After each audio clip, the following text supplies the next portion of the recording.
Your son isn't really yours, my mother-in-law, Patricia declared, waving a piece of paper triumphantly in my face. Her perfectly manicured nails gripped the DNA test results like a weapon.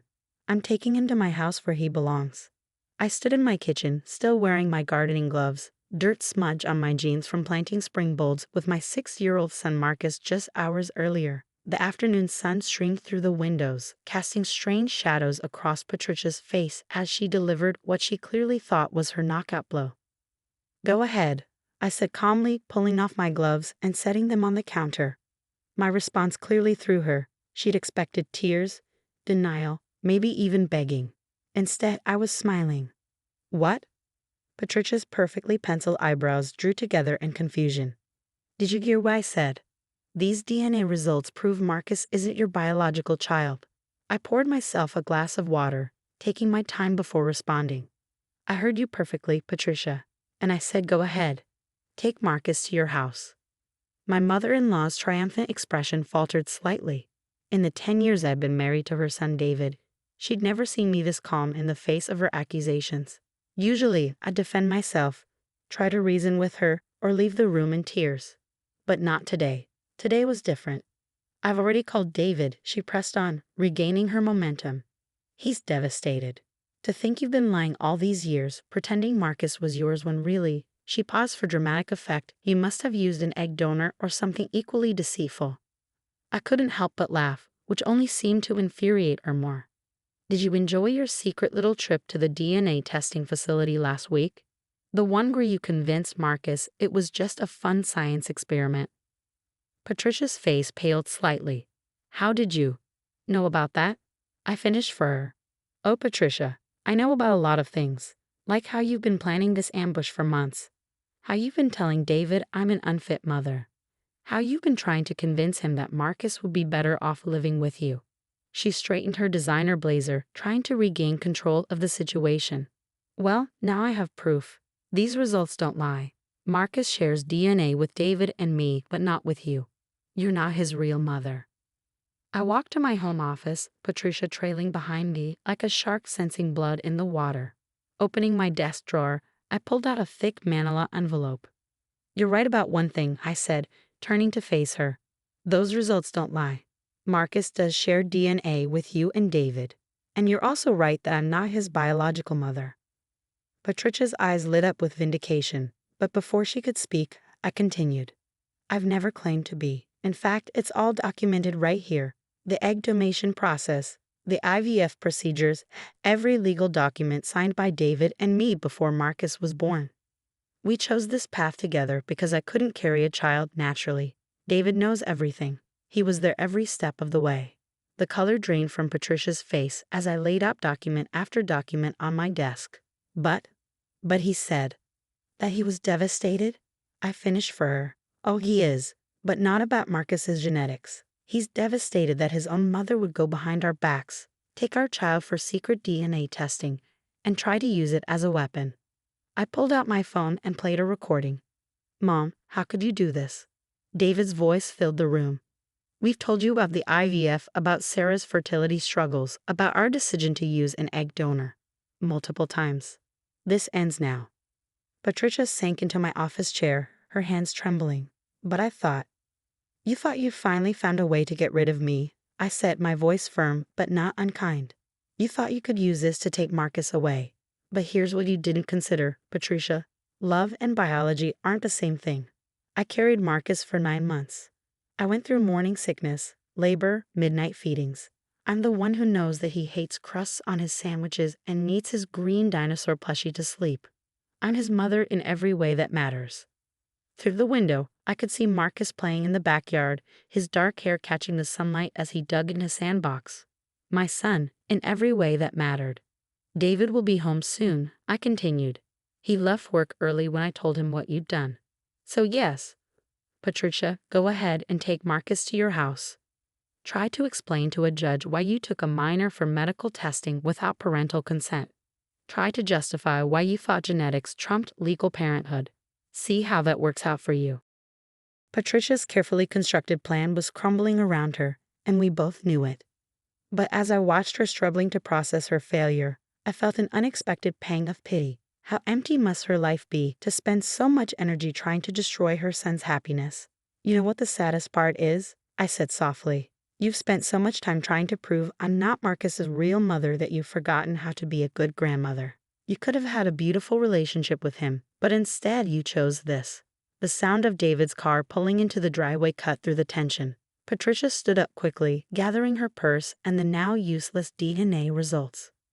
This isn't over, she said, but her voice lacked its usual conviction. I smiled, gathering up my documents and returning them to their drawer.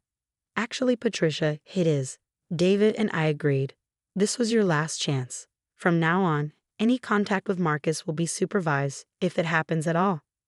As David's key turned in the front door, I watched my mother-in-law's face crumple with the realization that her perfect plan hadn't just failed. It had backfired spectacularly. She had tried to use my son's genetics to destroy me, never realizing that I'd been prepared for this moment all along. Through the window, I could hear Marcus's delighted cry of "Daddy" as David walked into the backyard. My family, built on love, choice, and commitment, not just DNA.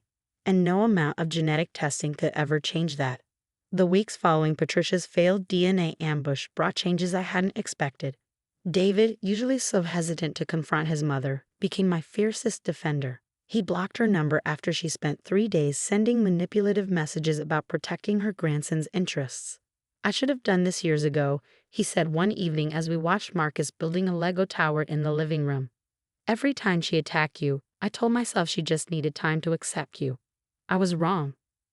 I squeezed his hand, remembering all the times I'd hidden my tears after Patricia's helpful suggestions about how I could be a better mother. You're doing it now. That's what matters. But Patricia wasn't done. She started showing up at Marcus's school, trying to pick him up early. Thanks to our lawyer's foresight, we'd already alerted the administration of the situation. Each attempt was documented and added to our growing file. One afternoon, I received a call from Marcus's teacher, Mrs. Thompson. Mrs. Sullivan was here again, she said, referring to Patricia. This time she brought photos, trying to convince us she had evidence he were unfit. We escorted her off the property and called the police. What kind of photos? I asked, though I could guess. Mostly normal moments taken out of context. Marcus with a scraped knee, looking upset after a timeout. Nothing that suggests actual neglect. Mrs. Thompson paused.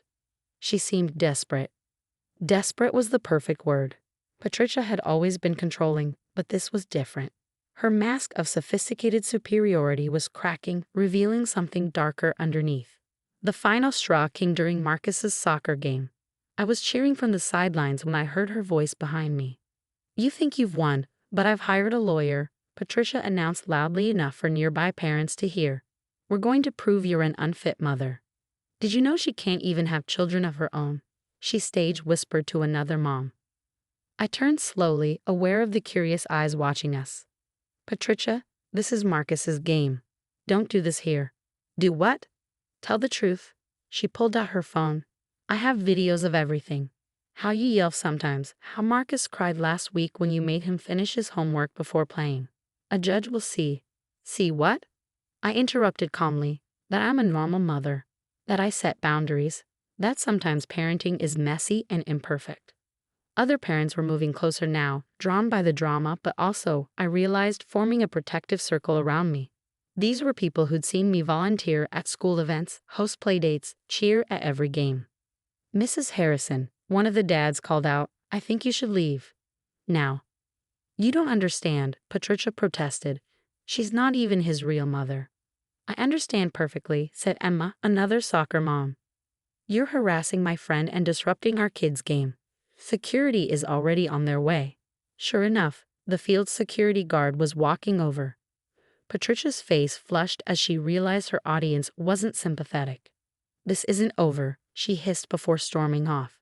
That evening, after Marcus was asleep, David and I sat in our backyard, the spring air cool against our skin. I filed for a restraining order today, he said quietly. The lawyer says with all the documentation we have. The unauthorized DNA test. The school incidents, today's scene. We should get it approved quickly. I leaned against his shoulder, feeling the tension of the past weeks finally start to release. How are you doing with all this? He was quiet for a moment. I keep thinking about when we first decided to use an egg donor. Remember how scared we were? Not about the genetics, but about whether we'd be good parents.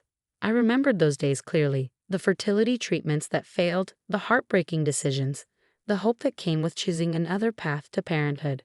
And now look at us, he continued. We've got this amazing kid who loves science and soccer and has your exact same laugh. DNA be damned. Meanwhile, my mother, who shares his genetics, can't see past biology to love him properly. Or to love you properly, I added softly. She's hurting you too. David nodded, his eyes glistening in the dim light. You know what Marcus said to me yesterday? He asked if Grandma was sick because she keeps acting scary.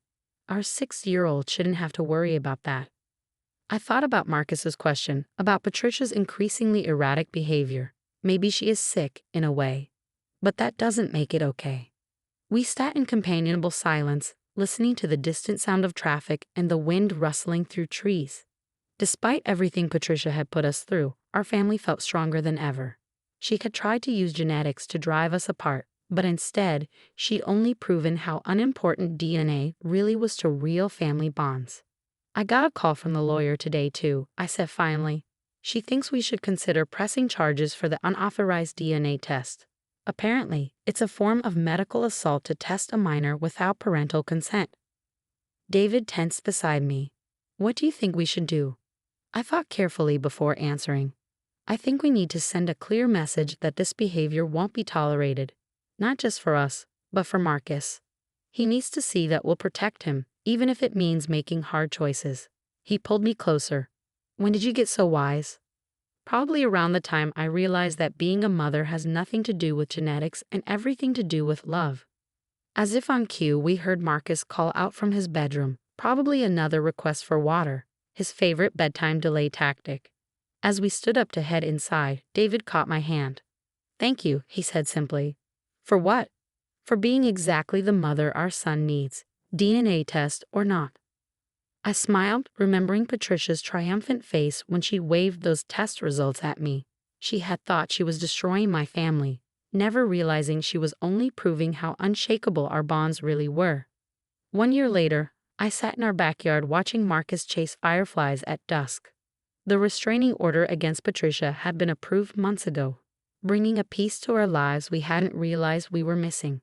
David sat beside me, both of us enjoying the warm summer evening and our son's delighted laughter. Mom, Marcus called out, running over with his hands cupped. Look what I caught. I leaned forward as he carefully opened his fingers, revealing the gentle blinking light within. Beautiful, I said, smiling at his proud expression.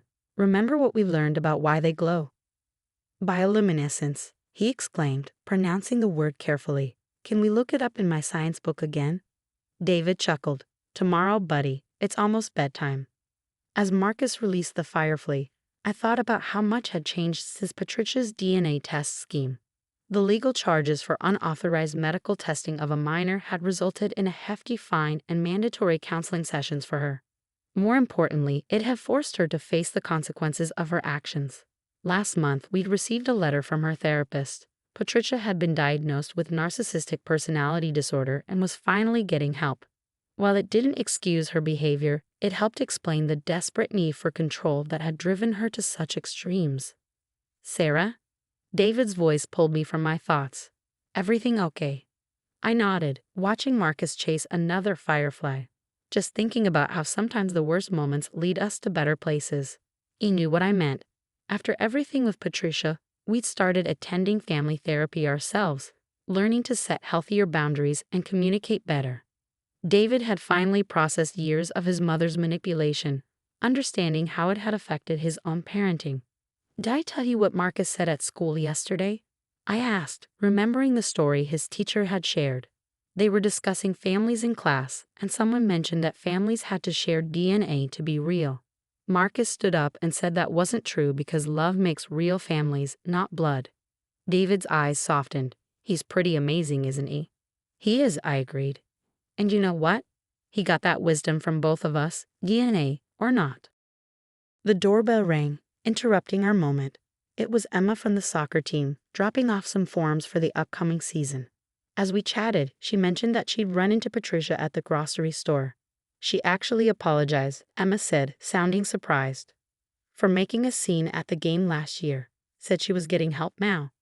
After Emma left, David and I discussed this new development. We'd received similar reports from other parents. Patricia making amends, acknowledging her behavior had been wrong. While we weren't ready to lift the restraining order, it was encouraging to see her taking responsibility. Maybe someday, David said thoughtfully, watching Marcus head inside for bedtime. Not now, but maybe someday she can have a relationship with him again. A healthy one. I squeezed his hand, understanding the mix of hope and caution in his voice. One day at a time. Later that night, after tucking Marcus in with his beloved green dinosaur plushie, I found David in our home office, looking at old family photos. He held up one from the day we brought Marcus home from the hospital. "Look at your face here," he said softly. "That's pure love. That's what makes a mother, not some DNA test." I sat beside him, remembering that day, the overwhelming joy, the fierce protectiveness, the absolute certainty that this was my son, regardless of genetics.